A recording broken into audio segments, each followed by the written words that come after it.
সময়টা যেন স্বপ্নের মতো কাটছে বাংলাদেশের সামিত সোমের। কানাডার প্রফেশনাল সকার লিগ সিপিএল-এ টানা দ্বিতীয়বারের মতো জায়গা করে নিয়েছেন সপ্তাহের সেরা একাদশে।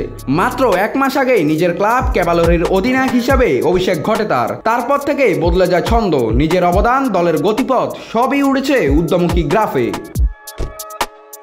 সবশেষ ম্যাচে লিগের দ্বিতীয় স্থানে থাকা হ্যালিফ্যাক্স ওয়ান্ডার্সকে ৩-০ গোলে হারানোর ম্যাচে সামিত খেলেন পুরো ৯০ মিনিট এবং রাখেন গুরুত্বপূর্ণ অবদান। ম্যাচে ৮৯% পাস অ্যাকুরেসিও ছিল তার। ম্যাচে একটি অ্যাসিস্টের পাশাপাশি তৈরি করেন দুইটি বড় সুযোগ। রক্ষণেও সমান ধীরতা দেখিয়েছেন সামিত। ম্যাচে জিতেছেন 5টি গ্রাউন্ড ডুয়েল, করেছেন 4টি ট্যাকল, একটি ইন্টারসেপশন এবং একটি এরিয়াল ডুয়েল। আর এই স্কিল প্রদর্শনের জেরেই সপ্তাহের সেরা একাদশে সেন্ট্রাল মিডফিল্ডার হিসেবে জায়গা পান সামিত সোম। মাত্র ২৭ বছর বয়সে কানাডার ফুটবল আঙ্গিনায় নিজের আলাদা অবস্থান তৈরি করেছেন সামিত। ক্লাবের মাঝ মাঠে হয়ে উঠেছেন অটুট দেয়াল, হয়ে উঠেছেন বাংলাদেশ ফুটবলের গর্ব। নাত রাহুল, নিউজ না স্পোর্টস।